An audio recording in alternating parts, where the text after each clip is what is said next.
You gave up a TV job to start a podcast in your basement. If that doesn't scream midlife crisis, I don't know what does. It was Championship Sunday here in Indianapolis. What's the mindset then coming in as a defending champion? I want to win. No, I want to win. The young lady over my shoulder, Caitlin Clark. Not the best looking guy. And I don't think anyone's going to sit here and say, Matt Randazzo was really good looking. What has this last month, 2 months, 3 months been like for you? It's an important fan base for the Fighting Illini, isn't it? It is. He turned 69 years young last week. You look good, Coach. Oh, try it. Thank you.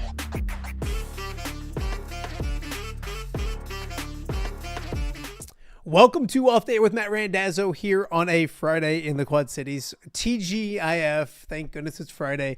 It's a quick week of work for a lot of people out there, of course, coming off Memorial Day weekend. A lot of people didn't have to work on Monday. We didn't work on Monday either, but the weekend is nearly here. We got one more really fun episode of Off the Air with Matt Randazzo to get to before we get to the weekend once again as well. Thank you so much for joining us wherever you are, however you are taking in the show. We greatly appreciate it. If you're watching us live on YouTube, we appreciate that. Make sure you're subscribing. And make sure you tell your friends about the show itself. It's really easy to do. Just hit the subscribe button there. We appreciate all the support when it comes to liking, subscribing, commenting. All of those things help us out a ton each and every day. We're also live on X. X has been very, very good to us as well. Stay interactive with the show. We appreciate that. There's a great chat on YouTube going on right now. We have interactions on X as well. So stay interactive with us as well. Ask guest questions. All of those type of things that we enjoy to do each and every day on OTA. We're also available on all the podcasting platforms as well. Go ahead and put OTA, put an Off the Air with Matt Randazzo into anywhere you get your podcasts, whether it be Spotify, iHeart, Podbean, Apple, wherever you get your podcasts, and you can listen to the show each and every day. You don't have to look at me, which is a lot easier to do. Make sure you just listen. If you're out doing yard work this weekend, exercising, going for a run, running kids around like I have to do all weekend. I think we're heading to Cedar Rapids for one baseball tournament, Princeton for another game. So we'll be in the car this weekend. So listen to the show and listen not just to today's show, but some great shows this week as well. So go back in the past and listen to some other shows from this week and the weeks past as well. This month alone, the last couple weeks, we've had Zach Johnson, Brad Underwood, Shauna Green, all on the show just in the last couple weeks as well. So it's been a really good go for us here on Off Day with Matt Randazzo. We always appreciate you guys taking part. Tate Sage, part of the show as well. So it's been a good couple weeks here on the show. Go get caught up on everything on OTA as well. I'm also streaming, I think, live right now on the WHO streaming app. That is the hope. We've moved to a live show, the first hour of the show live on the WHO streaming app at 10 a.m. I believe it was working yesterday. I'm hoping it was working today. If not, we'll get back to the drawing board and get it figured out. But that's the hope, and we appreciate our viewers in Central Iowa. A lot to get to for you guys today, but every day, something really good for you guys on the show. So we appreciate you guys listening, watching the show as well on the WHO streaming app. As I mentioned, it's been a fun week. If you missed our show on Tuesday, Shauna Green, the head basketball coach at Illinois, joined us on that show to talk about a really good season for Illinois and some local products as well, with Divine Burridge moving from LSU to Illinois for the next season. So check out that show. We've had Pat Anger on the show, Tom Kakert on the show, Ked Prince. It's been a fun week here on Off Day with Matt Randazzo. Another big show to get to before we get into the weekend. It's been a eventful week for the Iowa women's basketball program. They announced a home and home with UConn. Their head coach, Jan Jensen, was on the Hawkeye Report podcast last night. You can listen to that right now if you go to the Hawkeye Report podcast. And also some baseball news with the University of Iowa, some players hitting the transfer portal, what Iowa needs coming up in the transfer portal as the college baseball postseason takes center stage. 4 teams from the Big Ten still playing. UCLA, Nebraska, and Oregon all hosting regionals. It is USC, the 2 seed. They go on the road, but we'll break all that down with Kyle Huesmann from the Hawkeye Report coming up in just a little bit. So excited to get caught up with Kyle about women's basketball and baseball as well. There's a brand new basketball coach in the Western Big Six out at Geneseo. His name is Mitch Munda. He takes the reins, takes over for TJ Lacey, and the Leafs had a really solid season last year, and they have a lot of talent returning. So Mitch hits the ground running. It's a little late in the process. It's late May. June is Monday, so he's playing catch up with administrative stuff, but he took the time to join us this morning on Off Day with Matt Randazzo. So excited about that and to get to chat with him coming up in just a little bit as well. All of that, plus we have a new addition to our helmets here on the set. And we got a goodie bag that we want to talk about. That and some thoughts as we get into the weekend. We'll wrap up the show in hour number 2 as well. So a lot to get to on today's show, but we're going to start with a familiar face and someone who always has something to talk about here on OTA. So joining us now on a Friday morning, our good friend Kyle Huesmann. TGIF, my friend, it's a little slower time for you, right? Yes. Yeah, I would say slower to a certain extent. Obviously, there's always something to do. Well, you're not in Omaha. Just got done with that. Yeah, that's true. I just got done with that the big women's basketball roster breakdown. Obviously, the baseball portal's kind of getting going now. So, yeah, I should say I don't really have places to be, games to watch, but there's always something to do. Absolutely. Do you get to enjoy a weekend? Yes, yeah. Now, I mean, obviously during baseball season, it's kind of tough because there's a game Friday, Saturday, Sunday. So and even when they're away, it's hard to because I'm watching all the games. So yeah. Obviously during baseball season, and really really through most of women's basketball too, there's not a ton of time. But yeah, now I get to I don't have to be like, yeah, I can't do that this weekend. Like I have baseball or whatever. Like I can actually do stuff. I'm going to my cousin's graduation this weekend in Des Moines. And if it was like a week or two earlier, I wouldn't have been able to do that. So there you go. I was going to say, are you going to golf 36 holes of golf in preparation for the Guy Randazzo Memorial Golf Outing coming up this weekend or 3 weekends? I still got like 3 weeks, so I might get a couple of rounds, and I don't know that it'll be like 36 consecutive holes, but I might get a round in somewhere before we play. I golfed 54 holes of golf last weekend. My kids were out of town. Wow. My oldest stayed. So it was me on Saturday, Sunday, and Monday. And then on Wednesday, my 14-year-old graduated 8th grade on Tuesday. And so he didn't have school and the other ones did. And so it's tradition that we golf with the one that graduated. So I golfed another 18 on Wednesday. So I golfed 72 holes in 5 days, and I still suck. Wow. You should be prepared. You should be very prepared then. I got better. I did get better, but I still Pat's all excited. He thinks that I'm going to carry the team. I'm like, if I'm carrying the team, then it's going to be a long day. There's always something going on when it comes to baseball. Some surprising stuff we'll get to in a second, or some newsworthy stuff, I guess we'll get to in a second. Want to start with some basketball because it broke earlier this week. I think it's a really cool thing that they're doing. UConn with the home and home. Iowa will go to UConn next season, and then the following season, UConn will come to Carver Hawkeye. I looked at it, Kyle, and I don't know if you agree. I think they're going to have a really good team next year. I'm excited about the team. I think it's going to be a good team. Chad Leistico brought up on the show that if you look at women's basketball, maybe football to an extent, while these seasons are going to be good, if you look to 2 years from now, that might be really, really good when it comes to Iowa women's basketball. So 2 seasons from now, we could have a really, really good Iowa women's basketball team welcoming a UConn to Carver Hawkeye Arena. I think that kind of stuff, yes, next year is going to be great, but the 2 years from now almost excites me a little more. Your thoughts on the home and home with UConn? I think it's a cool thing. Yeah, I think, team strength aside, I think it's really cool that they're doing that. And UConn always plays some really tough non-conference schedules. I mean, you look at last year what they did. They played a lot of really good games, and some of those are tournament type stuff. Some of those are neutral site stuff. But for Iowa to get a series like this, says a lot about where this program's at. I don't think, a decade ago they're getting UConn to do that. I don't even know if, maybe 6, 7, 8 years ago they're doing something like that.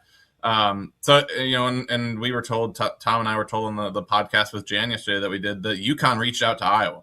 That is wow. Really cool that, I don't know if that's Gino directly. I don't know that. I don't know that's probably the case, but I think they have other people that kind of do scheduling stuff for them a bit. But that's really cool that UConn reached out to do that. And it's one of those, and I think on the women's side, they play, I don't know, you'd have to look at, compare and contrast, but I think on the men's side, a lot of these matchups end up being neutral site and stuff like that. This is going to be at Carver, and it's going to be, this year when it's at UConn, it could be in stores at Gamble Pavilion, but it could also be in Hartford where they play. I think they split their home games half and half. So either way, I think that's 20 minutes from stores. So basically it's at UConn and at Iowa. And I think that's really cool that they're going to get to do that. So take away the fact that Iowa's going to be a good team and that UConn's always good. I think just the series in general is really cool for Iowa to get that opportunity to get a UConn to play a series with them. And then you add in the fact that Iowa is probably going to be a top 15, potentially top 10 team next year. And then, as you mentioned, you look ahead to the year after. That's when a lot of those there's going to be a lot of players returning from this coming year's team. So you look at that and you start talking about, man, that those could be both. Not only this year. I mean, this year it could be considered one of the better non-conference games out there. But certainly a year later, when you think Iowa might be able to take even a step further, that's going to be one of the premier non-conference matchups in all of women's basketball. I saw some people, because they shied away from it a little bit, because Iowa obviously lost to UConn pretty handily this past season at the Women's Champions Classic, which I think is also a reason why this may have popped up, because Iowa's not playing in that this year. I don't remember if UConn is. I think it's 3, maybe 4 new teams in that this year. So because Iowa's not in that, they kind of needed a premier matchup in their non-conference schedule. But some people were like, oh, this is going to be a loss on the schedule. Maybe it is. Maybe they lose at UConn. And I don't know, obviously that wouldn't be a surprise. I think Iowa is certainly going to probably show better. But you never shy away from playing UConn. Like, if you're a top 25 team and you have aspirations of making a Sweet 16, making an Elite Eight, maybe making a Final Four, UConn is a very good matchup early in the year to see, okay, how close are we to a team that we know is going to be in the Final Four? And if you lose, it's, the committee isn't looking at the end of the season like, oh, you lost by 15 to UConn. Like, Iowa lost by 25 last year, and they were 2 seed in the NCAA tournament. So it's not a matchup where you lose anything in terms of how you look on the resume and things like that. To me, it's a win-win situation. I think it's a great matchup. To really, like, a measuring stick matchup, and if you win, it ends up being probably one of your best, if not your best win on your resume. So I don't see anything wrong with it. I think it's a great matchup, and as you said, especially next year when you start talking about UConn coming to Carver, like that's a pretty big deal. Absolutely. Kyle Huesmann joining us on Off the Air with Matt Randazzo. Kyle, you look at the you mentioned having Coach Jensen on the pod. I strongly encourage everyone to go. Tom and you have been killing it with podcasts of late, and I think Zach Johnson's coming up this weekend too. So just when you think you're almost done with the good times, Zach comes your way, I think, this weekend. But listen to it yesterday. It's funny because Tom was on the show. Gosh, I think he was on the show yesterday, and he said, we get a half hour with Jan Jensen, and I kind of chuckled, like, afterwards with him, like, a half hour might not be enough, because she's so energetic, and she's so excited to talk about her program that she likes to talk. What did you get out of the interview? Obviously, great to catch up with Coach. What did you take? What did you get out of the interview with? What was the headlines that you maybe got out of it? Yeah, I think, and firstly, it is funny that you mentioned that the 30 minutes. We've done weekly media availability that's gone 20 minutes before, which is pretty impressive that we've been able to do that. But yeah, 30 minutes, once you get into it, like, I was a little worried at first, and then once we got into it, I was like, okay, this is actually not, like, 30 minutes is plenty of time. I think I'd have asking a question or two more than I had written down. So 30 minutes ended up being plenty of time, but certainly we could have gone 45 minutes, an hour. Absolutely. And asked even more stuff. But yeah, I think, it depends on what you consider to kind of be the headlines. I would say I'll stick with more of, like, this coming season type stuff, some of the transfer portal stuff. I think they're really happy with the way that the portal class panned out. I think they went into the portal knowing that they had a couple of very specific needs. And a couple of the transfers, really the 2 headlining transfers, Danny Carnegie and Amari Whiting, were players that they had, some sort of connection with. Starting with Carnegie, obviously, Lysandra Barrett was an assistant coach for her at Georgia Tech as her freshman year, and Chit Chat played with Danny as a freshman at Georgia Tech. So there was that type of connection. The big thing that Jan mentioned is when they look at transfers, they kind of look at, if you've been at a couple of schools already, why were you transferring? And Danny's been at Georgia Tech. She had been at Georgia, and now she's coming to Iowa. And some people might look at that and go, man, 3rd school in 3 years. But Danny was at Georgia Tech as a freshman, and Nell Fortner retired. It sounded like she didn't really want to get into the whole, the rev share, the NIL type stuff, the transfer portal being the way that it is, and just kind of decided to hang it up. So Danny and Chit Chat both leave. Lysandra obviously leaves, comes to Iowa.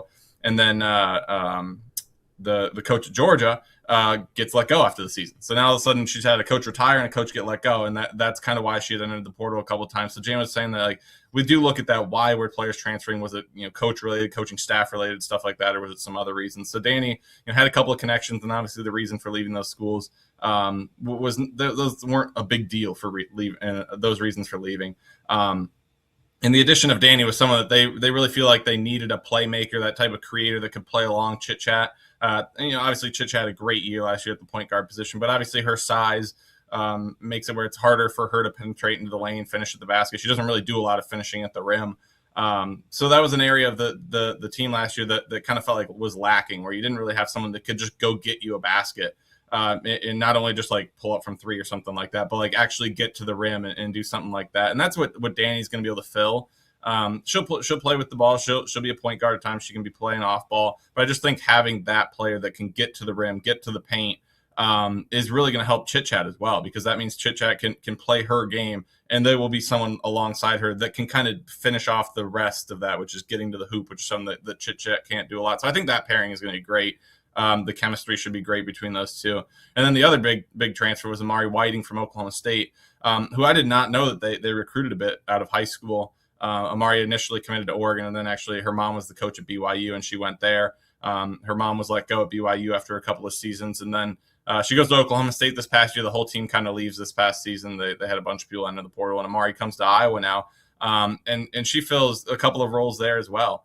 Being the kind of that leader, that person that's kind of been around the block, played at BYU for a couple seasons, played at Oklahoma State. She's kind of seen everything there is to see it in college basketball. And then they really brought her in because they felt like they needed someone to fill the role of Kylie Feuerbach, a defensive presence. And now I'm not breaking down the film, watching every single possession of Amari Whiting on defense. But she does force some turnovers, which Kylie Feuerbach was a really good on-ball defender, but didn't really get a lot of steals. And Amari has, I think, like 160, 170 career steals. So something where maybe she can do a little more chaos on the defensive end in terms of actually forcing some turnovers, but also be a good on-ball defender. But Jan was really happy with those two additions and felt like they perfectly fit. When they went into the offseason, we need these type of players. She feels like those two in particular really fit those roles that they feel like they needed to fill. And then another headline that came out, we kind of asked Jan about, you do some of those spring workouts after the season ends. Has anyone kind of stood out in terms of, this person's kind of made a jump? Because Tom had mentioned he talked to men's coaches in prior years where, those spring workouts kind of get swept under the rug of, it's just spring workouts, whatever. But players can make jumps in there. And Jan mentioned that Taylor Stremlo has really gone to work and really improved over the spring workouts, which is good to hear. That you have someone like that really had a solid year last year. I think, Ava Hayden gets all the accolades and all the talk about her breakout season last year. But I think Taylor Stremlo had a very, very good breakout season last year as well. Shot the ball really, really well, led the team in assists. So to hear that she's continuing to make strides with that, you start talking about, I already mentioned Chicha, I mentioned Danny Carnegie, Amari Whiting, haven't even mentioned Taylor Stremlo yet, and it sounds like she's making great strides already this offseason. So that was good to hear. Also kind of asked a bit about, Ava Hayden, just kind of the buzz that she's going to have around her name next season. And Jan mentioned that she's very level-headed, doesn't get too high, doesn't really get too low. The thing that she mentioned about Ava was that she has a healthy amount of confidence, a healthy amount of ego, knowing that she's a very good player, but it isn't over the top. It isn't like I'm the best player in the country, like you need to give me the ball, that type of stuff. But like a confidence that like there are situations where I need to have the ball, I need to be given the ball in the post. And she feels like she's handled everything very well so far.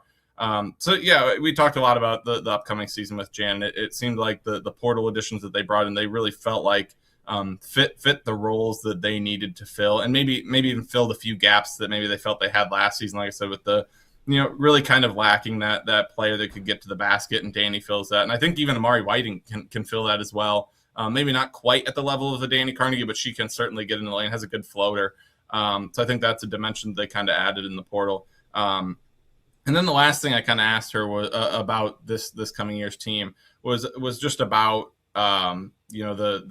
this year's team, this year's roster compared to next year or last year's roster. Didn't want to like pick favorites or anything, but she feels like this year's roster is maybe built to make a deeper run this season. And obviously people are going to say, well, you better be better than the second round of the NCAA tournament.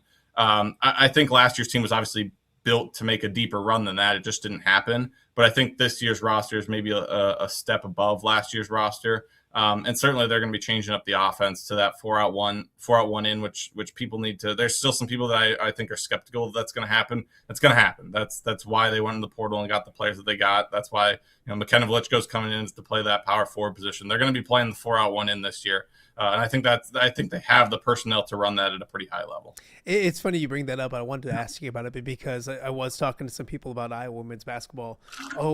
Maybe a week ago on the golf course, and they said, is Journey going to play a 3? Obviously being here in the Quad Cities, or a 4, and I almost got to a point where, like, I don't think it matters as much this year as it did last year because of the offense they're playing. Regardless, she's probably going to be asked to do a little bit more at the 4 if she's backing up the 4, playing the 4, whatever it is, and the 3.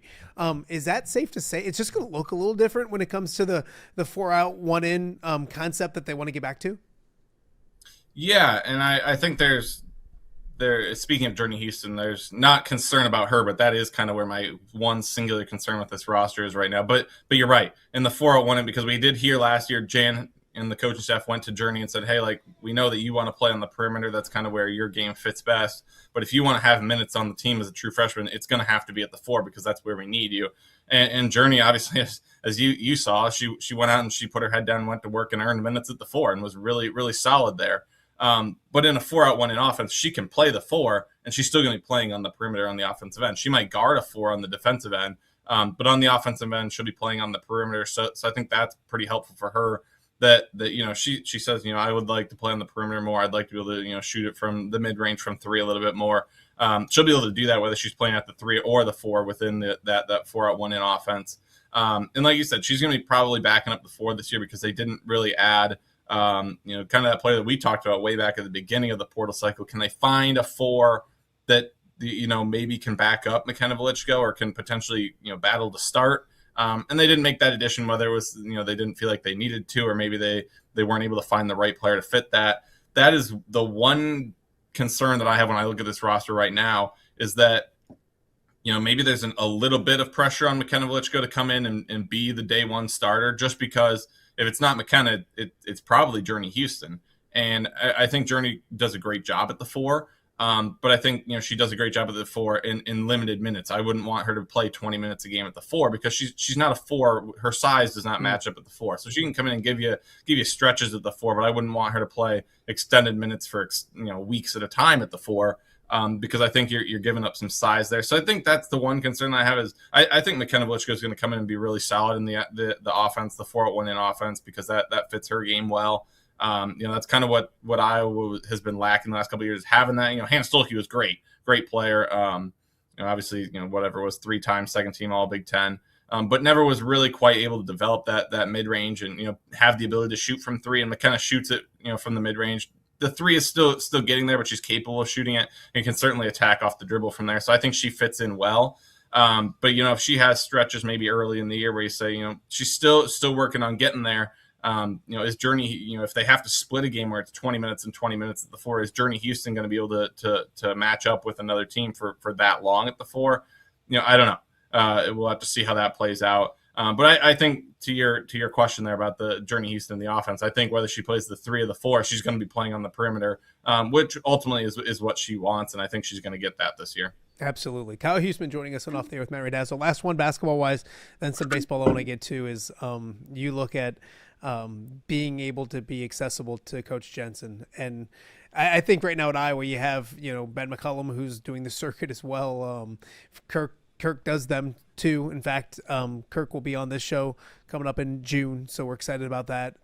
Jan's great with it. I think the athletic department's good with it as well. I mean, I think they realize they want to get their coaches out there, get as many fans to know their coaches as possible. And Jan very well. And you've covered that team and her and Lisa for a long time. How nice is it to have someone like that? I mean, it's an enjoyable conversation when you sit down with she's a very likable human being, if that makes any sense.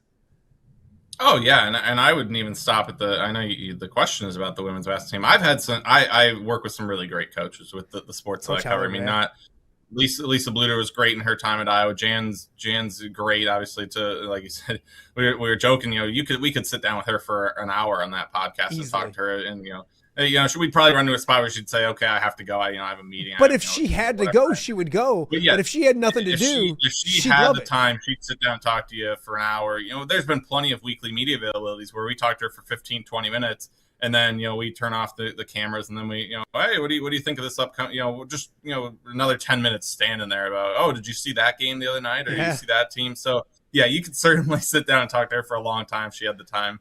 But yeah, I mean, all of the coaches I work with, Rick Heller's been fantastic. I mean, I just finished my 6th season of baseball. So they know me very well over there, but not just Rick, but that whole coaching staff. And then, field hockey, Lisa Salucci's been great in the time that I've covered them. And certainly Dave Diani, who's now off to Michigan as the head coach there for women's soccer. Tom just got a chance to talk to Dean Ward last night briefly. Yeah. He thinks Dean's going to fit right in terms of the really good to talk to, great to work with coaches.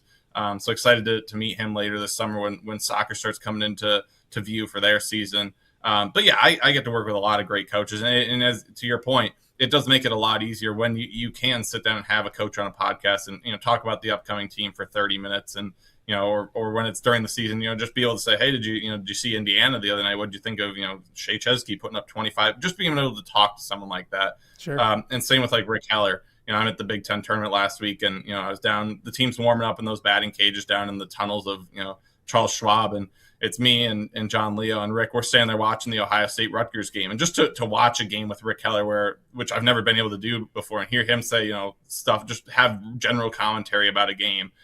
It's really fun to have those moments with coaches and have coaches that allow us to do that. So yeah, like I said, I get to work with great coaches, and that makes the job way easier. Make sure everyone listening to this, watching this, goes and checks out the Hawkeye Report podcast. 32 minutes. I just went and looked. So you guys went 2 minutes over. How dare you? With Coach Jensen. Really good stuff. I joked with Kyle. I fell asleep to it last night. It's not because it's boring. It's because I'm old. But I listened to the rest of it today, and it's really, really good.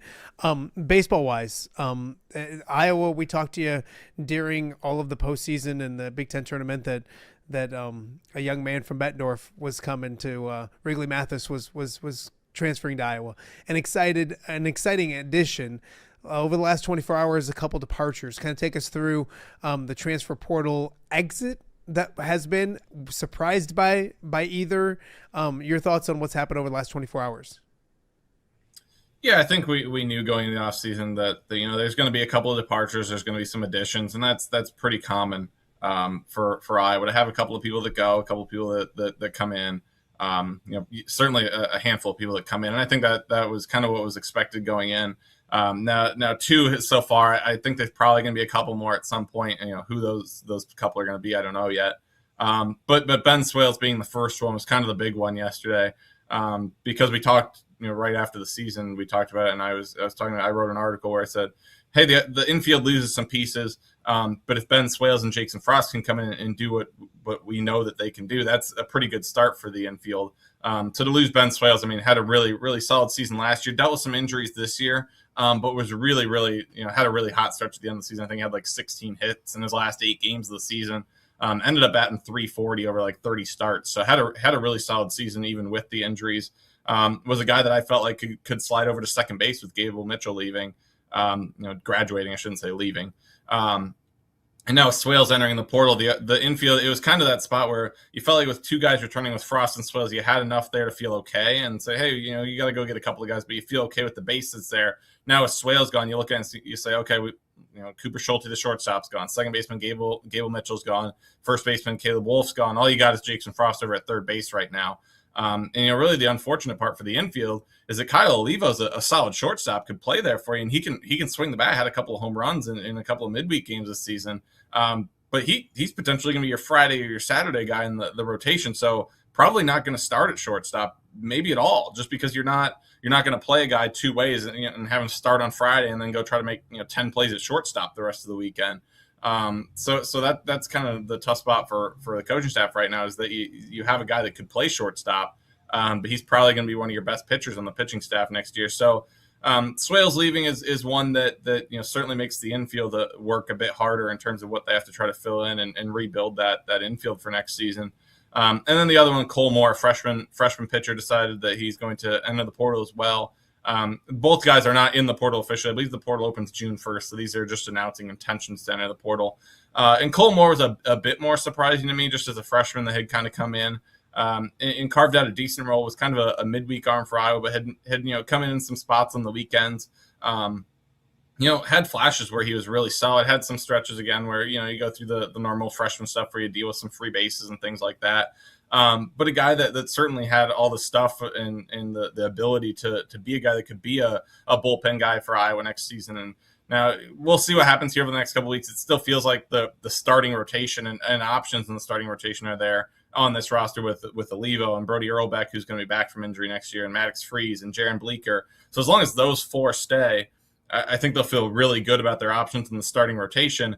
But to lose Cole Moore, that was a guy that you felt like could at the very least show improvements. And if you want him to be a midweek starter, a guy that potentially pitches a bit on the weekend, I think that was at the very least what he was going to do, and maybe be a little bit better in that role than he was this year. But to see him, announce his entry in the portal, I think that's a guy that now you feel like you have to go get a guy to replace that spot, because I do think he was going to have a role on the roster next season.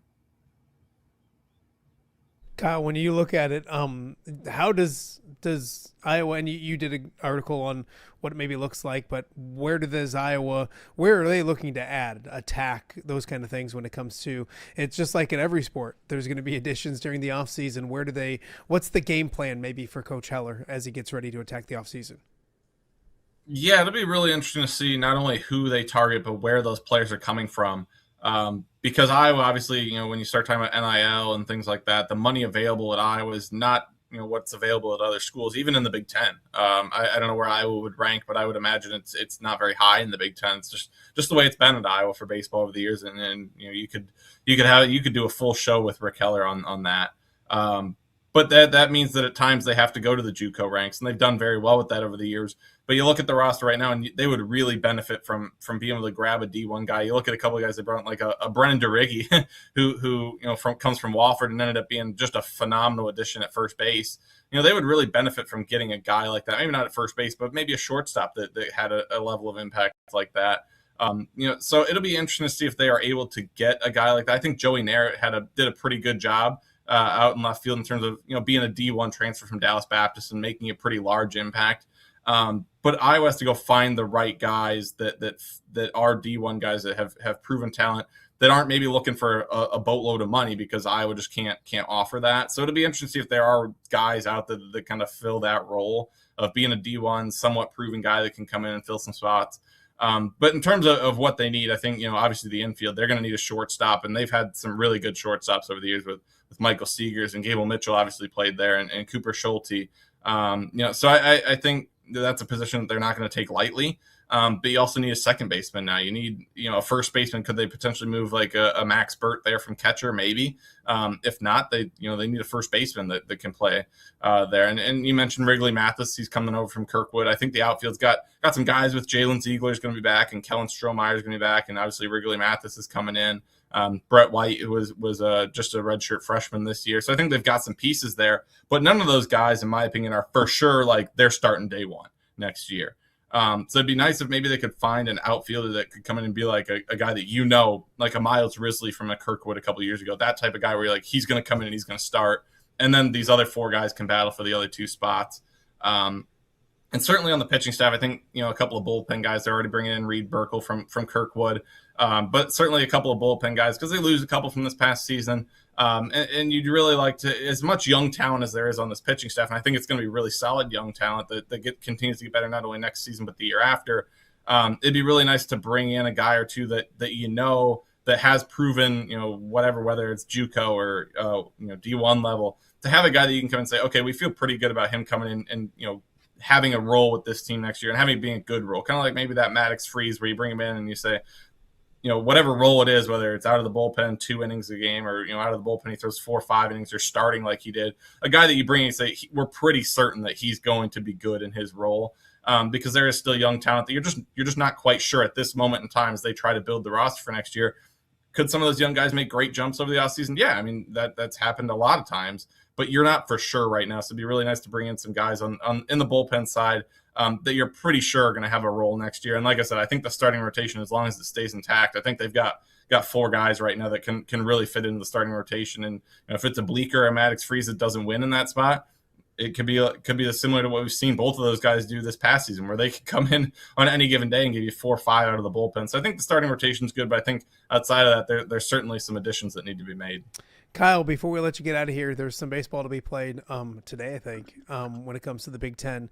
Obviously, UCLA surprised nobody by winning last weekend in Omaha. Your thoughts on the way the Big Ten, the conference looks postseason-wise as they get ready to get rolling, I believe, today? Yeah, so there's 4 Big Ten teams that made the NCAA tournament. I think it should have been 5. Michigan could have been in. I think Troy or Kentucky or NC State could have been left out. Really, all 3 of them. I think there are a couple other teams from Mercer probably should have been in. I'm not going to bore you with all that because I could really get into why those teams shouldn't have been in. But 4 Big Ten teams in, 3 of them are hosting. You mentioned UCLA. They get underway against St. Mary's today. The 4 seed in their regional. I think UCLA wins their regional. Cal Poly, the 3 seed, I think is a dangerous 3 seed, but I'm not too worried about Virginia Tech at the 2. I really like UCLA to advance. I'm just scrolling down here to see the USC is the 2 seed in College Station with Texas A&M. I think top to bottom, that might be the toughest regional in the entire tournament with A&M hosting. USC, has probably one of the best, if not the best 1-2 punch pitching in the country with Govell and Mason Edwards. Mason Edwards won Big Ten Pitcher of the Year. They're not throwing him today against Texas State. Solid Texas State team. They're going with Govell, who's been their Saturday guy. They're going to try to hold Edwards for potentially Texas A&M in game 2 of the regional. So I like the aggressiveness. I'm rooting for all the Big Ten teams in the tournament because you need good showings if the Big Ten wants more respect. So I like the aggressive approach there to potentially hold Edwards for game 2 of the regional. But don't count out Lamar. Lamar might be the best 4 seed in the tournament. So I think they got a shot against Texas A&M. Nebraska's hosting a regional out in Lincoln. They play South Dakota State today, who is probably a bottom 3, bottom 4 seed in the tournament. So I don't foresee them having many issues. I don't like their decision to go with Carson Jossa, their Friday guy. I think they could have went with like a Cooper Katsky, who had kind of been a fringe rotation guy, had pitched in some midweek starts. Actually started in the series against Iowa. I thought they could have been more aggressive because I think Ole Miss and Arizona State are 2 very good teams in that 2-3. I think Arizona State's probably one of the best 3 seeds in the tournament. I think 1, 2, 3 in that regional, that's probably the toughest 1, 2, and 3 in the entire tournament. So Nebraska, against, to me, one of the weakest 4 seeds in the tournament, they're just going to throw their Friday guy. And I think, they had a chance to, if you can't beat South Dakota State, who had an RPI of 250 with, Cooper Katsky or something, the rest of the regional, the rest of the tournament probably wasn't going to go well anyway. So I don't know. I don't like their decision to throw Jossa today. We'll see how it works out for them this weekend. But I think that's a tough regional for Nebraska with Ole Miss and Arizona State. And then the other one's Oregon. They're hosting in Eugene. They play Yale today. The 2 seeds Oregon State, so that's a potential rivalry matchup there if they play. And then the 3 seed is Washington State. So we got like the full Pac-12 going on in Eugene with that one. And then Yale, which isn't really Pac-12 at all. But I think Oregon's got a shot to win that regional. I think Oregon State's going to be a really tough matchup. Obviously, that's a rivalry, so you can't count anything out in that one. But I think for the Big Ten, in terms of trying to get more respect, it would have been nice to get Michigan in and have a team that because Michigan would have been a 3 seed, have a chance to like a Michigan to beat a 2 seed and show some respect or get some respect in terms of a team that maybe some teams thought or some people thought kind of snuck in at the end. Maybe they could have made some noise and helped the Big Ten.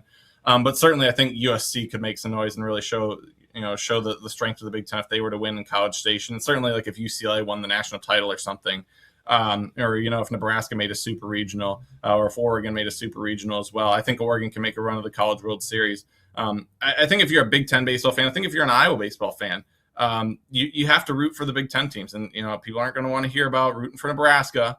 But I think it would be really bad for the Big Ten if the one true, you talk about the other teams, those are Pac-12 teams. If the one true Big Ten team, if Nebraska loses to Ole Miss, or they don't make it out of the Lincoln Regional, that's not good for the Big Ten. Mm-hmm. That's a bad look for the Big Ten. If the one true Big Ten team goes out and doesn't win their regional when they host, and what happens next year if Iowa's on the bubble and they say, well, remember when we left Michigan out last year and the one true Big Ten team we put in Nebraska couldn't even make it out of the regional they hosted. That's the type of stuff that I think gets talked about when you come to the Big Ten. Not the SEC, the ACC, or really the Big 12. But once you start talking about the Big Ten, that stuff happens where they remember that type of stuff. Oh, so-and-so didn't perform. Sure.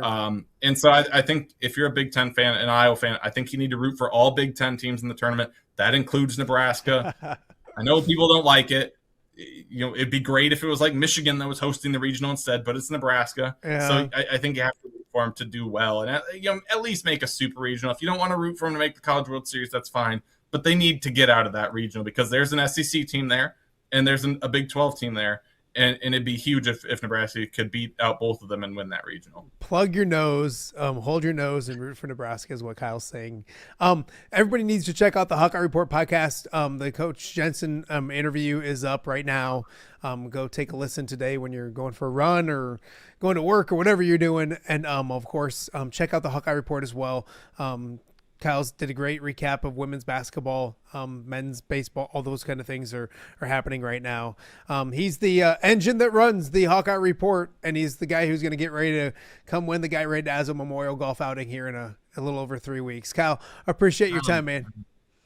I don't know about win because somebody always cheats with their score. No. See, Pat was on here earlier this week, and he mentioned fudging a few things here and there, and he's got us a bad reputation. Yeah, see, yes, exactly. That's what happens. It's all for charity. It's all for a good cause. I'm kidding. You guys don't have Bailey Turner.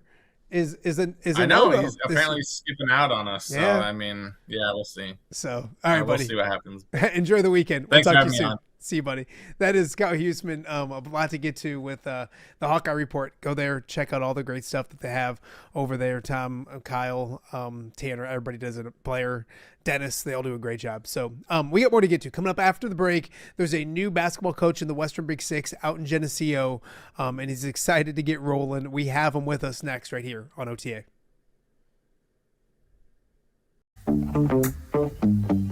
All right, be honest. Are you craving Hungry Hobo again?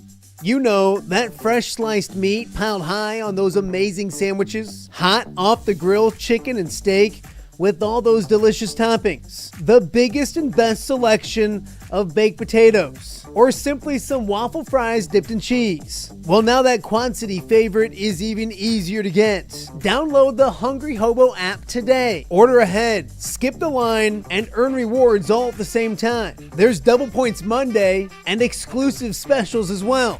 With 12 locations in the Quad City area, it's Hungry Hobo. Now even easier to find, but still hard to resist. Rafferty Funeral Home, dedicated to serving families in the Quad Cities since 2007. Hi, welcome. Here, come on in. An experienced staff plans each service to reflect the unique life and legacy of your loved one. Rafferty Funeral Home is proud to serve our community with dignity, respect, and compassion, helping you to celebrate your traditions and lasting memories no matter your faith, culture, or budget. Rafferty Funeral Home in Moline. Call today to discuss prearrangements.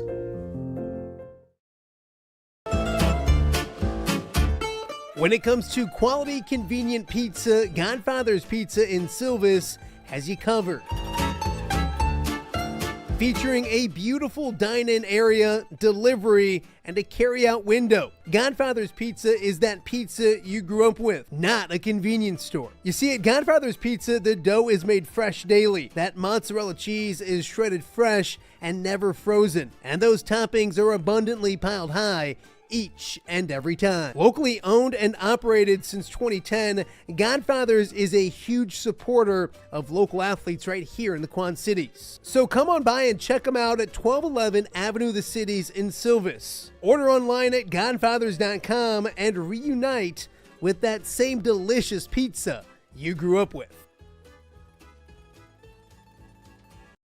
Welcome back to Off Day with Matt Randazzo here on a Friday in the Quad Cities. There's been a couple of coaching changes in the Western Big Six. One came earlier this month when Alleman hired Pat Rangel back as their new head coach for boys basketball. And now there's a new head basketball coach at Geneseo, and he's extremely excited to build on what's been a good run at Geneseo. The Leafs with a great season last year, and Mitch hopes to do the same. He joins us right now on Off Day with Matt Randazzo. Mitch, first and foremost, thank you for doing this. I see you're already at work this morning, getting rolling. I bet you it's been a blur.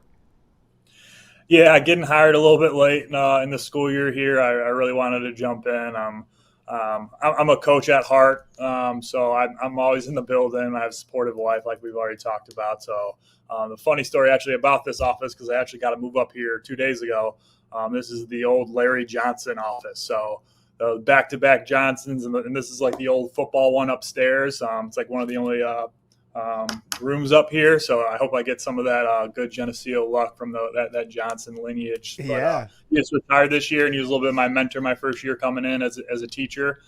So I'm super blessed that he gave me this awesome room to use, and I've been using the crap out of it lately. Yeah, a lot of good vibes in that room for sure. Mitch, when people around the Western Big Six or Geneseo see the hire, they go, "Oh, cool, we got a basketball coach." But you're new to the area. You're new to Geneseo this past season. Kind of tell people your background. Obviously, coached football at Geneseo last year. You've coached a lot of basketball in the past as well. I know you love coaching in general. Tell people a little bit about yourself before we get rolling. Yeah, so just kind of go over that. I finished my first year at Geneseo. Absolutely love the community, the school. I'm a PE health teacher. Next year, I'll be all exclusively in the weight room classes, our wellness classes, which is huge for me because I was essentially that role at my last school. So getting more into the strength conditioning side, obviously great for me as a teacher for my day job, but also to see our athletes in all the sports. And that helps a little bit of recruiting for me too for basketball and football. But yeah, a little bit more background. I grew up in Gurnee, Illinois, home of the Six Flags Great America. A big old school, great high school experience, some runs there, multi-sport athlete.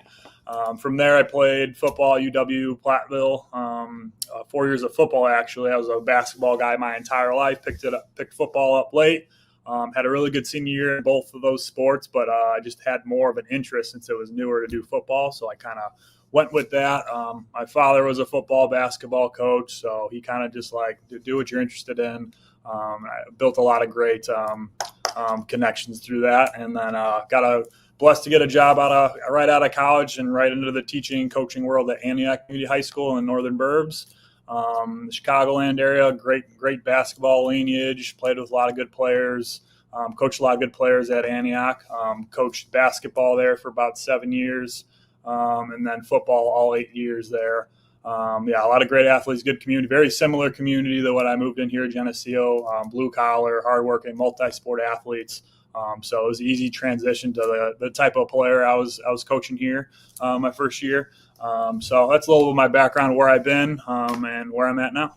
Yeah, what brings you to the Quad Cities? Obviously, you came back to Geneseo last year, coaching football under some guy named Furlong, who you knew and beat you, unfortunately, in the past. You told me.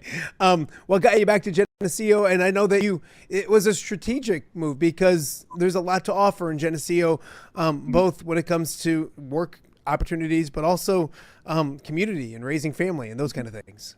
Yeah, it was a big thing. You hit it on the head. Me and my wife, Tess, had our first kid 2 years ago, and just wanted a little more family stability. So she's got a lot of family out in the Quad Cities area, from Geneseo, Morrison to Kewanee. So we were a little bit more centralized here. So we packed up, looked at a couple schools, and we immediately both knew about Geneseo. I knew Matt Furlong from his Cary Grove days of playing him in quarterfinal football games. So I immediately called him, like, hey, is there any PE openings, coaching opportunities? So he's been great my first couple summers here, especially taking over this head gig. He's showed me summer calendars, parent communications. He's given me his breakdown of his first year too, and his understanding of Geneseo. But yeah, this community is great. We already knew that coming in. My wife had some family in the area. She's from the area. She's from Erie. So just we knew what we were coming into, and finally got to experience the first summer in the first school year. The community is unbelievable, and the support and the article that went out about me. Just so many people from the community already reaching out, showing their support, and I got to go to many basketball games last winter, and I can already see the greats. The energy's coming back to the building. TJ Lacey did a great job of building that atmosphere back up, and that's something I really want to continue to build on for the players in the community. Mitch, can you take us through the process, because it was later in the game, and we talked with Pat Rangel a week or two ago at Alleman, and he was trying to jump in and get calendars and all that stuff. So before we talk about that, what was the process like moving up? Because this is obvious. How do you find out? Is it right away you're like, that's something I definitely want to do? Talk about finding out it's open and the process of getting a job. Yeah, it was a tough situation. It was hearing about that. Like it was open the year I got hired for the P position. And I was like, I didn't have a house yet. I need to get my feet down, some stability, and then it opened back up. And I'm like, it's sometimes life's just way of telling you like you're never gonna feel ready, but when things happen, you got to jump at it. And I out of whim to interview, kind of put my thoughts together, and like I have the experience, I have the confidence. I want to share my process of my playing career, my coaching career, all the great things. So it's been good to just be reflective about the things that I have done, and I think some people find it tough to jump in this late, and I keep telling myself, especially going through calendars and whatnot, like the logistical stuff of being a head coach is definitely difficult, but I'm kind of used to it, going from just being an athlete and a coach that has to go from the football season to basketball right away. Like I'm pretty used to having to be that flexible kind of team player and that coach too. You know, I have multi-sport athletes that I got to get trained them mentally to be able to change gears and be ready to go. So I'm okay with throwing stuff together late and being able to work from there, because I'm being a multi-sport athlete. That's kind of what I've been used to. So now I'm just going to do the coach version. I love it. I love it. Mitch Munda joining us right now on Off Day with Matt Randazzo, new head coach out at Geneseo. You mentioned what's more daunting right now, the X's and O's of basketball, or the spreadsheets and the group me's and the those kind of things that you have to deal with, and the administrative side of things right now? Yeah, definitely the administrative things. It's just because that's all new stuff of being a head coach. Like, you know about it. And my last school, like I've had to do a lot of those things just in small parts, being an assistant. But being one of the only coaches that was in building for some of my coaches at my last school, like I have really good experience of doing all things. Now I'm just the head honcho of doing all those things at once. So like that is not daunting. I just know it takes time to get all that and build the good support systems. Me learning how to delegate better and not just wanting to do everything is something that I'm going to have to teach myself over the next couple of months, so I can put more into the X's and O's, because the X and O's are going to take care of themselves. And for me, this first year, it's really culture building. We have great pieces and players coming back, because at the end of the day, it's those guys make the difference. So it's not always what we do on the outside. It's what we're taking care of and understanding during the actual practice time. And I know that's when the whistle blows and we're in the gym, like that's where my comfortability comes out more, and a lot of the other stuff starts fading away. And that's me as a player and as a coach. And hopefully I can get that calmness and that stability that some of these players have been missing the last couple of years, of the stability of you're going to see me a lot. Like I'm still coaching football. I'm in the building. Like I'm okay to live here in the building. And if you want to get some shots up, like I'm going to be there with you. So it's, I'm excited. I'm really excited. Mitch, you look at this program, and there were some lean years. I don't think the opening this time was like it had been maybe in the past, where the wins were few and far between. It was a good program, good team last year. Had some impressive victories. You mentioned the talent is there. Can you talk about what you have? Because while you weren't part of staff or that you were in building, you went to games. The cupboard is far from bare. Talk about what you're coming into, and I think that probably might excite you the most is some of the new toys you get to play with and coach and get ready for on Tuesday and Friday nights.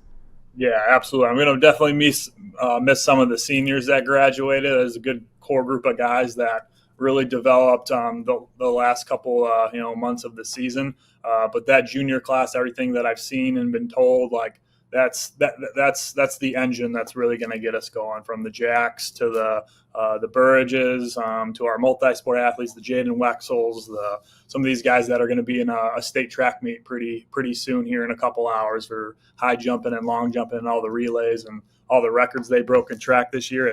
That's awesome for them, and that carries over to basketball for sure. Those multi-sport athletes are unbelievable. They understand the kind of culture and the work ethic, because they have to balance so much more. So it's a great thing that your guys that have had success in basketball are staying busy and competing, because that's the big thing that the cultural kind of standard needs to be set at. But yeah, we have so many young guys coming up from the from the Lucas that is going to have a great football season. It's the under levels of the freshmen that were moved up and down from the sophomore JV level that practiced with varsity last year. This summer is a big evaluation for me to see where things are going to fit, but we have so many tools coming back and experience that I'm really excited to work with. I know you got to meet with the kids. What was the message? Probably you can't give me the whole message. It was probably a long one. But sum up what message did you want to get? What was the main message you wanted to tell the boys as you got rolling and they finally found out who their head coach was, because it's the same on their end as well. There's that uncertainty of what's going on with their program. What was the message you wanted to get to them? Yeah, the main message the first time talking to them, I just really wanted them to understand who I was and where I come from and start building that trust really early, because it's tough. For some of them, I'm their third, maybe fourth head coach that they've had, especially the seniors. Like, it's just another guy, but I shared about my family and my background. Like, they need to know that about me, because they're going to start coming to camp soon. Like, they need to know, like, why should I be listening to this new guy? Like, that's the biggest thing I wanted to get across. And then honestly, I wanted to get questions from them. What did they love about last year? Because if I'm not listening to what they also want out of this process and development, then I feel like I'm doing a disservice to them, because this is all about developing the kid. Like, basketball player is great, but if they don't leave my program with more confidence and ready for life, then I feel like I failed them. So I want them to have that the work mentality, the confidence building. That's the first core thing that we talked about in our players meeting. And then just that communication process. Since we're all new to each other, we got to communicate. If you got summer jobs, you're the multi-sport athlete. Like, I'm still new and I'm trying to get everyone in the best times we can. So communication is going to set that standard. So. Absolutely. Mitch Munda joins us right now on Off Day with Matt Randazzo. Coach, you look at it and you have to now balance. Kind of talk about that, because I know you love football. I think it's something you're going to continue to do. What does that process look like? And you mentioned living at the school. Did Coach leave a cot for you? Did Coach Johnson leave a cot or something up there, an air mattress or something like that? Talk about that process, because obviously there's excitement with the football program and everything Coach Furlong continues to do, and now you get to hit the ground running with basketball as well. What does that process look like? Yeah, so Matt Furlong, I was probably the first person I wanted and needed to talk to, because I didn't want, not burning the bridge, but I didn't want to leave him hanging. I didn't want him, I want him to know I'm still there for the football program, and I'm going to be heavily involved. But it's one thing I want our multi-sport athletes or even our just basketball players to understand. Like, I know it's a tough process to balance as a player, but for them to see a head coach continue to coach another sport, like, I want them to know, like, that's how involved I'm willing to be in this community, in this school. Like, I want to be at your guys' other programs. Like, I want you to see that I'm not going to stop my process of being the best coach that I can be, because the football season is just another way for me to sharpen my tools as a coach. It's another way for me to beat around Luka and Jaden and those basketball players in the football season. And it gets our basketball players that aren't doing anything sport-wise in the fall to, hey, come support the football team. You're going to see your head coach there. It's a great team bonding opportunity. Most of them are probably there for football games, because that's what the community right now is for, is a big football community. I understand that. But that balance thing is the flexibility that Matt's going to give me when I need to run out and get stuff planned for youth camps and whatnot. But a lot of my summer scheduling is taken care of because I had such good support with Furlong. But summer is definitely going to be fun with the work-life balance. But come June, it's all football from that aspect. And I will be where I need to be for basketball. But my assistant coach, my staff, we're going to be meeting pretty soon here and making sure we establish the understanding of what needs to get done skill-wise and development for basketball. But again, I love balancing. I've been doing it since I was a player, and I just want kids to know, like, you're doing it, I'm doing it. Like, yeah. Let's do it and let's keep rolling. I love it. Coach, what does it look like on the court? Is there a style? Do you have a style? Do you have a vision? Obviously, you have a vision. I don't want you to give too much away, but people want to know what it'll look like on the court. How do you like to play the game of basketball? Yeah, so like I said, this summer's a big evaluation. I need to see these kids play a little bit more live in person. That's going to help kind of gauge more of what we need to do. What I would like to do is get that excitement we built last year. I really truly think we have some great athletes that have some speed and ability. And I know we play in a tough conference that has a lot of that too. But that my background of basketball is in your face, pressure the ball, make people feel you regardless if you win or lost. That's my mantra of basketball. Like if you're not tired after a game and you got more in your tank, like we didn't play the Geneseo or Munda way. Like it should be fun. It should be exciting. I try to play a lot of people on the bench because of the tempo that I like to play. But we also are team focused too, offensively, getting back to core fundamentals that sometimes are overlooked, I think, and with how the game's been changing the last decade or so. Very much team focused and understanding your role. I'm a big role guy, being obviously a coach, but people that have underdeveloped skills, like there will be roles that people will immediately be able to attach to this summer during camp time. And that's going to kind of be built off with the offense that I'm envisioning. That don't want to give away too much, but it's something that's going to take time a little bit, but I think it's something that people can connect to just with the community and culture that we have here. Coach, I got to ask you about the conference. It's a really good basketball conference, and you know that. How much did you know about the Western Big Six before making the move to Geneseo? Because being a suburbs guy, there's a lot of I hear they play pretty good basketball in Chicago and the Chicagoland area. But what did you know about the Western Big Six, and what have you learned? And you know it's obviously a basketball-rich conference as well. Yeah, no, I actually knew a lot about this conference. Actually just talked to my old high school head coach, Chuck Ramsey, and he's like, that's one of the best conferences in the state, Mitch. I'm like, I'm aware. He actually took us out here a couple times in 2011, 2010. 2011, we made our state run and lost to Simeon in the state finals. And one of our, I think, 3 losses that year actually came to Galesburg. So wow. I put that circle on the calendar. I'm like, it's a great revenge game for me as an individual, and it's a great story to tell my team of not being prepared, not being taking teams lightly. But I already know just from playing just Galesburg, I'm like, this area's got some hoopers, like the Rock Islands and the Moline and the UTs, the larger schools. Like those are the teams I already knew from playing my Warren experience of like those guys can play with anyone. If not, they're top dudes. Like Rocky, I think played Warren this last year and did pretty well. So yeah, I know of the area. I know there's great basketball out here, and that's exciting because I definitely feel like we can compete with what we have and the conference that we have. A few more for new Geneseo head coach Mitch Munda before we let him get out of here. Coach, you mentioned the community. You mentioned people reaching out already with the congratulations, all those kind of things. What has that community been like? I mean, you looked big picture and said, I want to find a good community for myself, my family, and you did that a couple of years ago. What's it been like, and has it been the decision you thought when you moved to Geneseo and got into that community? No, absolutely.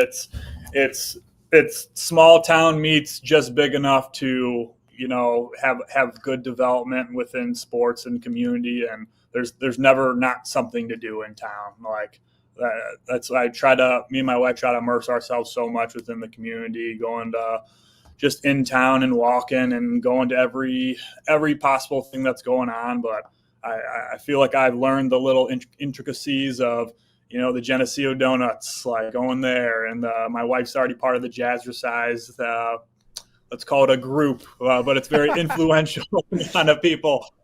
So we just immerse ourselves in the amount of people that are just so nice and helpful and willing to do anything to help are just the second day I got hired, just getting a phone call from our tip-off boosters club. Like it's the amount of stuff that they're willing to do and involve me in is unbelievable financially, but logistically, like making sure seniors are having a great senior night and stuff. It's like it's unbelievable how much this town comes together and is willing to help without even asking. I haven't even asked for much so far. So like that just kind of says it all from when we moved in and only being a year in. Like it's incredible. I got to ask you about the main job in your life, and that's you're a dad to a 2-year-old. And I know that's a big reason why you chose where you went and everything. What's that been like? Obviously he's getting bigger. Ball in hand. Are you teaching him left hand and right hand? What's the form is looking okay? Talk about being dad, because I know that's something that's super important to you. So unfortunately, me and my wife, big athlete, she ran track at Erie and then Platteville.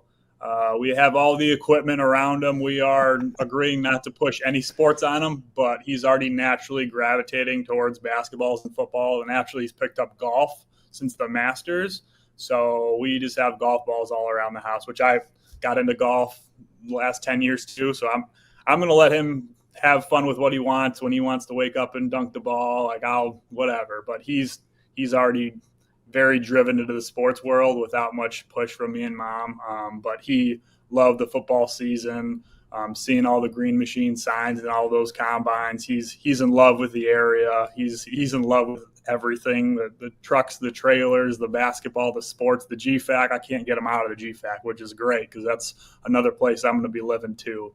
But he has such a good community to grow up in with family and community, and a great academic side too. I can't believe the amount of things that this school offers, from ag to the CTE building. It's and the great teachers that I've met this year. It's truly like a community built school, and you don't get that a lot these days. So I'm excited to get him already in school.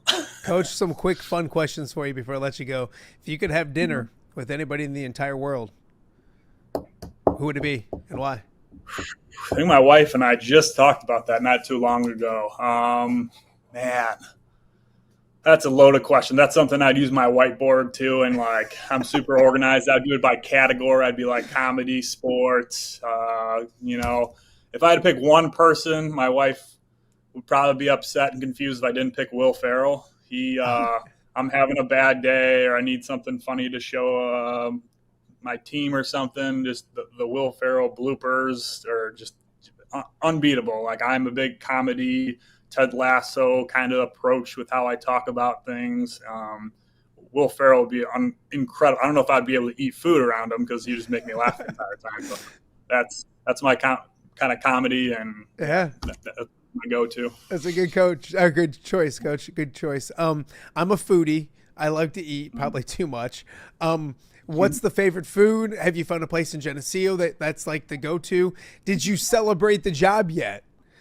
Is there a meal or like what food-wise is your ballpark? Well, the go-to in town, I was told like the first day I moved here, and then my brother-in-law lives in town. He's like the cellar, and everyone knows about it, but like they never miss. Like, it's unbelievable what they do there, and the prices, like coming from Chicago burbs out here, I'm like, oh my God, I'm not telling anyone about this place. I don't know why everyone's talking about this place. It's so awesome. You get that supper club feel, but then you get to see everyone from town. It's incredible, but it's going to be tough because you want to go there too often. You want to make it more special. So I haven't celebrated yet the job. There's a few things I need to get done and make sure players feel comfortable with me first. But me and the wife probably sometime this weekend will sit down and have a beverage and talk about our new life and moving forward. And, exhale. And the time. And, exhale. Yeah, probably a little bit of exhale. This is probably the big exhale. Yeah. Yeah. Last one, Coach. Are you superstitious when it comes to sports? And if so, what are your superstitions? Yeah. Always liked to quote Michael Scott and my former head coach at Antioch, Brian Glassego, just a little stitious. Not super, just a little. No, when it comes to sports, like my preparation, like I over prepare just for the what ifs. So then I get less superstitious when big things come up. I do probably wear the same exact thing to home games when I coach basketball. Like that'll probably continue to happen. Pre-game routines with some of the structure and how I talk about things. Kids are like, oh, this is a boring, not pre-game talk, but like the structure of our game plan is going to be just because I feel like I need to say certain things so they feel comfortable. Like, all right, this is the same consistency of everything. There might be some changes of the X and O's, but like his message is calming. So like, I wouldn't say it's superstition, but the consistency factor helps me with some of that. I love it, Coach. I'll have some young athletes on the show, and I'll ask that question, and they'll say, "No, I'm not superstitious, but I do like to wear the same socks, and I don't wash them, and I don't." And I'm like, "You know that's superstition, right?" "Oh, I thought it was just a habit." No, it's superstition. Coach, do you know about the Western Big Six Coaches Banquet? And if so, are you prepared for it? I don't know about that yet. All right. Well, I'll fill you in. There's a coaches banquet. I get to MC it every year, and we make fun of everybody. And you're now the new guy, so I'll get you. I'll write you some jokes for everybody. These guys are morons in the conference. Coach Say, Coach Taylor. They don't know. Like Taylor, I don't know how. He might not know how to tie his shoes. More or less, Coach Basketball. The guy's an idiot. Coach Wrangle's back. It's just a bunch of morons in this conference. You'll be great. Yeah. Actually just found a connection with Coach Say this morning. He was at Rockridge before his UT. And I'm very good friends with the Johnsons from Rockridge, the Luke and Alex. That was like 2011, 2012. That was like the Up Ethan at Platteville. Right there. So, yeah, they all went to Platteville. And now you had Luke on the show probably a month ago, and he's with Washington. And Washington just drafted one of my quarterbacks from Antioch. So no way. Ethan Kalikmanis. I'm like, you got to talk to my boy. That's crazy. How crazy? He's 29 years old and he's coaching in the NFL. Like, just an awesome story. I talk to Luke all the time. Like, his jumps from Baylor to Texas, like he crazy, man. All the GAs, like, and every place he's gone, I swear I have like a family member that like lives in that town. Like, he was at Colorado State last year, and my wife's cousins that we were just in Denver for like literally last summer. So he's part of the booster. So he got to meet him like the next day. I'm like, that's crazy circle of like all the things Luke's is doing, but I'm proud of that kid. And I might be actually seeing some of those Johnsons this weekend, actually. That's fantastic. Hey, by the way, next time you talk to Coach Say, he's a 3-time C-League champion. A teammate of mine. Ask him about it. It was a dynasty. I don't want to get into it on the show, but we'll do a special someday on that team itself. So, hey, Coach, it's been great catching up. Appreciate it. I will get you prepared for the banquet. We won't go in empty-handed. I got some material that you can use. And best of luck. I know it's going to be a busy summer. I appreciate your time. Thanks, buddy.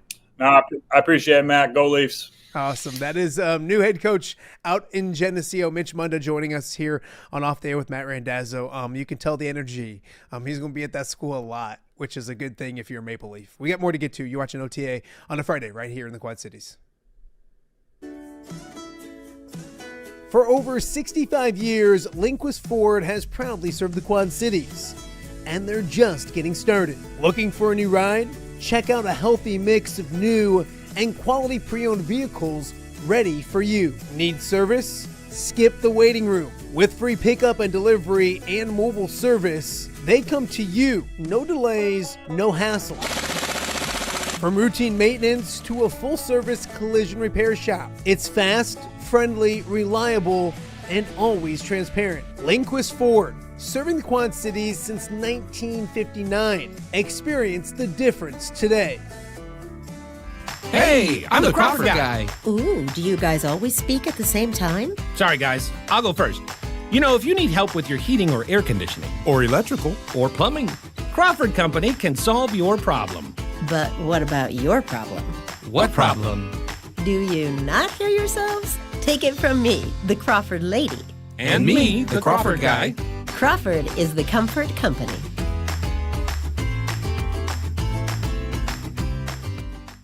This summer, light the fuse on something bigger than fireworks. It's red, white, and you at the John Deere Classic. July 1st through 5th with world-class golf and 4th of July energy you can feel. Wednesday is Youth Day and kids 15 and under get in free with a paid adult. After golf, concerts on the course rocks the weekend. Carrie Underwood, headlines and All-American 4th of July celebration. And Old Dominion closes out Sunday. Stars, Stripes, Summer Tradition. Get tickets now before they're gone at johndeereclassic.com.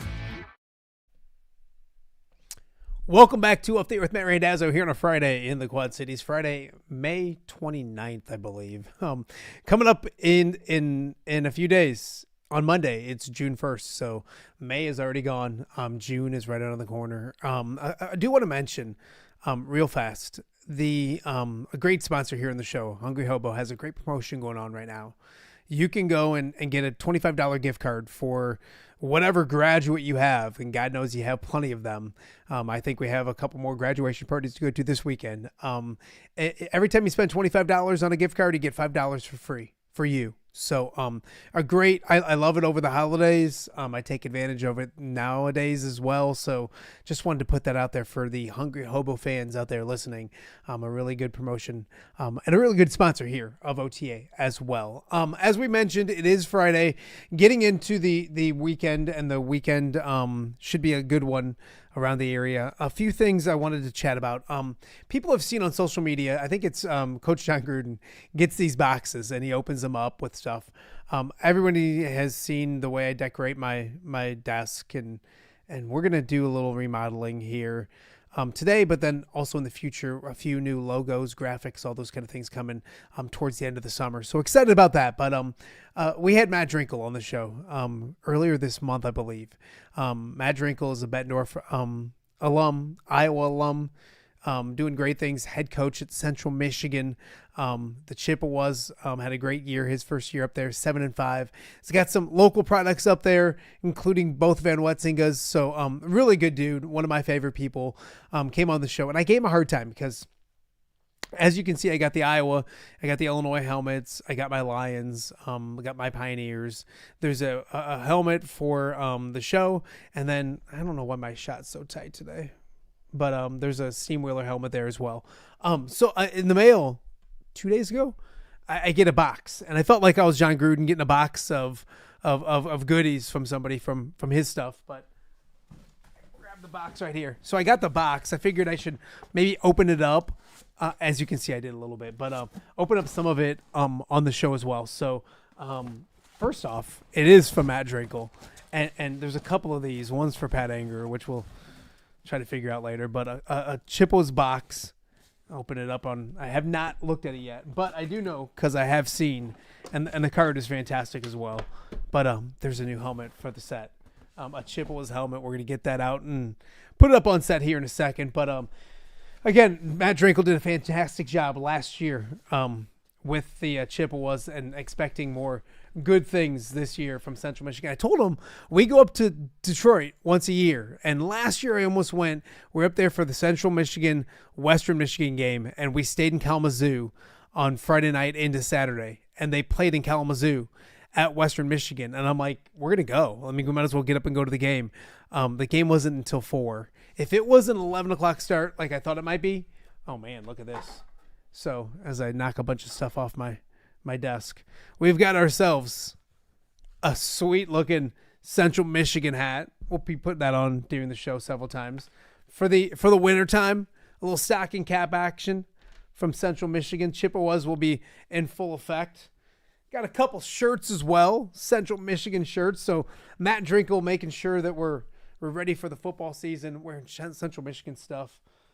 Wear a couple of those this weekend to some baseball games. And then last but not least, as I knock glasses off my desk, a nice Central Michigan hooded sweatshirt as well. So I gave him a hard time because we didn't have a helmet. He did me much better than just a helmet. He did me a helmet and a wardrobe as well. So a huge thank you to Matt Drinkle, head coach out at Central Michigan. And we'll get this up on the set right now. And hey, if you want to give me a helmet too to put up here, I know I get a lot of problems from rival high schools of the Pioneers. Hey, if you don't like it, you can add to the collection. We can expand the collection.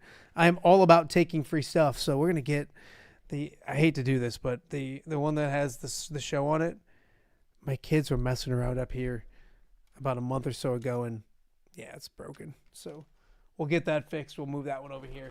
We're going to replace that one with the, look at that, the Central Michigan, the Chippewas. Go Chips. Put that right on up there, and now we got a brand new helmet here on the show. Look at that.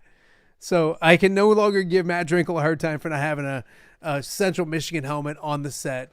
The Chippewas are representing here on OTA as well. A few things I want to chat about before we take one more quick commercial break and wrap things up for the week. Last night, Caitlin Clark got her 500th assists in the WNBA.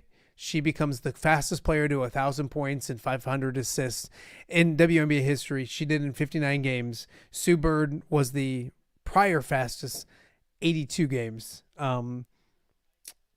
So, I mean, it goes to show what kind of a career she's putting together. Although the Fever did lose last night out in Golden State, I believe by 2. I tried to stay awake to watch the end of it. Didn't happen. I had to check it out in the morning as well. Also, OTAs are going on all over in the NFL, and this is not just because I've been listening to Dan Campbell, who's the man, by the way.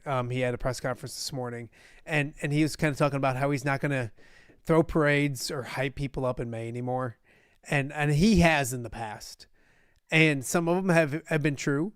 And then some of them you've been like, why was he talking up this player in May when he didn't even make the team or didn't make an impact and have any positive impact on the team whatsoever? So just a warning to fans, you're going to read a lot of stuff on social media about OTAs. Pump the brakes with stuff. And it's not just Bears fans. It's not just the wide receiver, I can't think of his name, that they drafted in the 3rd round way too early, that he's going to be the next best thing, or breakout year for Luther Burden, which probably could be. I'm not saying that it won't be. And it's not just the Bears. It's Packers, Lions do it. These are OTAs. They don't put shoulder pads on. They don't do a lot of the things that you expect when it comes to playing football. So I did like Dan Campbell's mentality this morning when he said, like, they're just going to get back to being gritty and not overhyping people up in May. Don't overhype in May. You can in August and when things get rolling in the preseason. I'm okay with that, but it's OTAs. It's great to have football back and people in practice and all that kind of stuff, but don't get carried away. And some of them may be true. This is not saying that some of the ones that I've read this morning and last night and everything else aren't true about several teams, but just take it with a grain of salt, and also maybe look and see who tweets it. Sometimes if it's a beat reporter, probably more. If Ben Johnson's going out there and saying Luther Burden is going to be a problem this year and he's going to be really good, that's newsworthy, and run with that. If it's just some random dude that grabs a clip and says, hey, this guy's going to be awesome, just take it for a grain of salt until the season gets here. It's going to be such a great football season. Cannot wait for the NFL, because the Packers, depending on the Josh Jacobs stuff, are going to be good. They always are. It's annoying. The Lions have the most talent in the division. The Bears are going to be good again, especially compared to where they've been. I do think they take a step back. And the Vikings are intriguing as can be with Kyler Murray and J.J. McCarthy and everything they have. And I think it's a really good staff, and Kevin O'Connell does a great job up there as well. So the NFC North will be really, really entertaining once again this year as well. We're going to take one more break for the week, pay a few bills. We'll be back right after this. Hello, Dan Pearson here of FCA.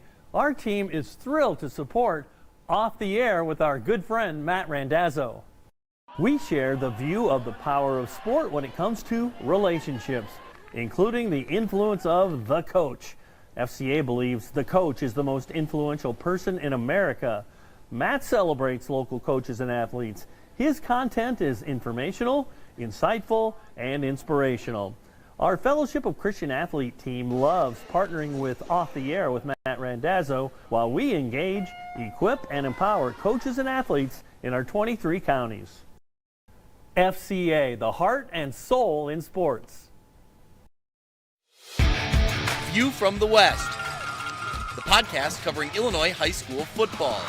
It's going to be a hard-hitting game. It's going to be great football. Weekly analysis and reaction from around the western side of the state of Illinois. This is the game we had circled when the year started. Follow along on YouTube and subscribe wherever you listen to podcasts. It's big-time football out there tonight, and I know we can play big-time football.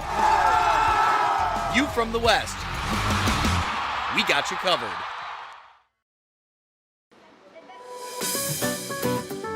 Are you looking for the Quad City's best chips and salsa? There's only one dude to turn to. Right on. Snoop. Hand-cut chips, fried fresh with that crunch you've come to love.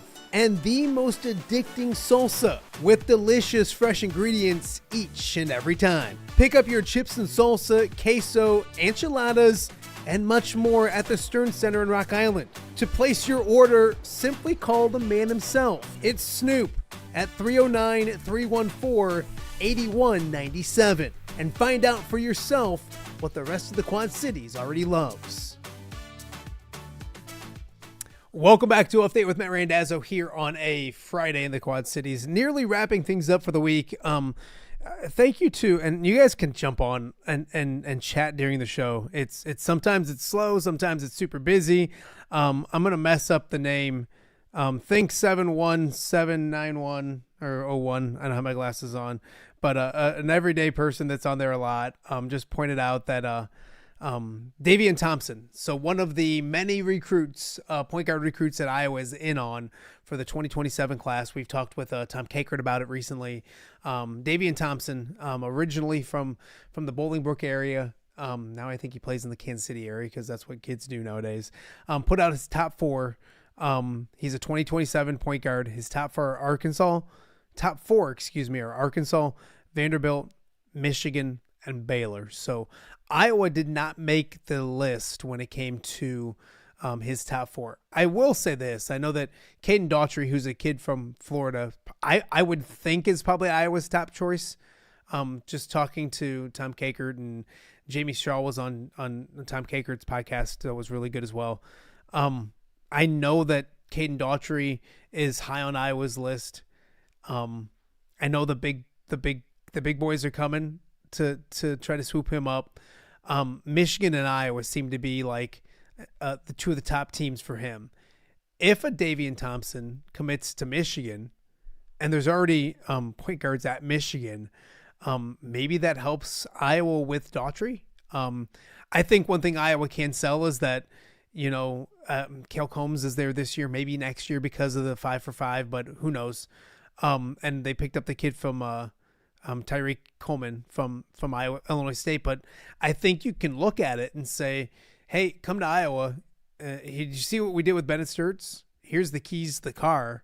You can drive it for the next 4 years if you want to. So interesting with that. You would think that if one would go to Michigan, that may help out. Yeah, and great point. Elliot Cadeau has 2 more years left, and he's at Michigan, and I don't think he's a really good college basketball player, and that's what things are like now with college basketball.